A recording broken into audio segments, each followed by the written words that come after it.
Pembelajaran Bahasa Jawa mengenal tokoh Pandhawa kelas 2 semester 1. Tujuan pembelajaran 1. Mengidentifikasi tokoh Pandhawa. 2. Menyebutkan tokoh Pandhawa. 3. Menyebutkan urutan kekerabatan Pandhawa.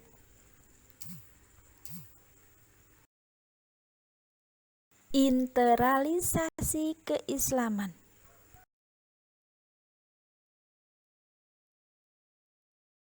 Assalamualaikum warahmatullahi wabarakatuh. Wilujeng enjang bocah-bocah kelas kalih ingkang sholih lan sholihah.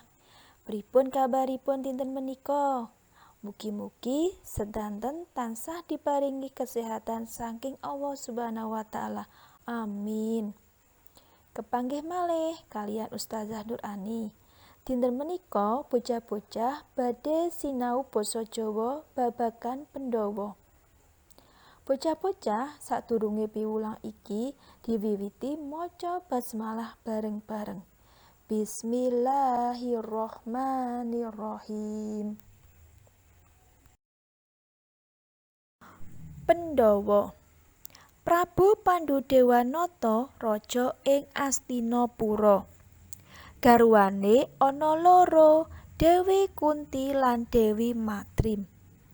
Dewi Kunti nduweni anak telu, yaiku Puntadewa, Werkudara lan Arjuna. Dewi Madrim peputra loro kembar, yaiku Nakula lan Sadewa. Dadi Prabu Pandhudewanata duwé putra 5 lanang kabeh. Ana 5 dadi siji diarani Pandhawa. Kamase Pandhudewanata yaiku Drestarosta. Drestarosta bojone Dewi Gendari duweni anak 100. Wedoke siji liyane lanang kabeh. Putra satuse Drestarosta diarani Balakurawa. Kurawa watake ala, Pandhawa enom uripe rekoso. Pandhawa bola-bali dipitnah lan diapusi. Kurawa seneng gawe cilakane Pandhawa. Ayo gatekke paraga lan watake Pandhawa ing ngisor iki. Pandhawa nomor 1 utawa pambarep yaiku Puntadewa. Jenenge liya yaiku Yudhistira. Puntadewa dadi ratu ing Amarta. Watake sabar, jujur, ora gelem goroh utawa ngapusi. Rambute digelong bundel. Mripate sipit. Puntadewa iku lomo utawa seneng weweh. Pandhawa nomor 2 iku Werkudara. Jenenge liya Raden Bima. Werkudara satriya ing Jodhipati. Watake ora sabar, seneng perang, disiplin. Rambute digelong, munggah lan mripate bunder. Pandhawa nomor 3 iku Janaka. Jenenge liya yaiku Raden Arjuna. Janaka satriya ing Madukara. Rambute digelong munggah. Watake anteng yen kandha swarane alus.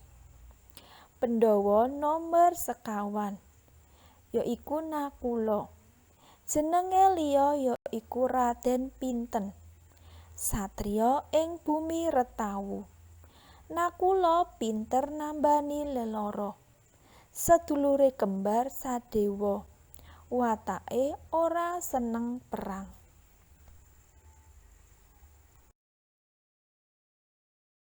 Pandhawa nomor gangsal utawa wuragil yaiku Sadewa. Jenenge liya yaiku Raden Tansen. Sadewa satriya ing Sawajajar. duweni kepinteran ngopeni jaran utawa ingon-ingon. Sedulure kembar Raden Nakula, watake ora seneng perang. Menika wau piwulang babagan Pandhawa. Tugase bocah-bocah saiki ngapalake Pandhawa kanthi urut. Nek wis dikirim video ing Ustazah Nur Ani. Semangat ya. Kita akhiri maca hamdalah bareng-bareng. Alhamdulillahirabbil alamin. Wassalamualaikum warahmatullahi wabarakatuh.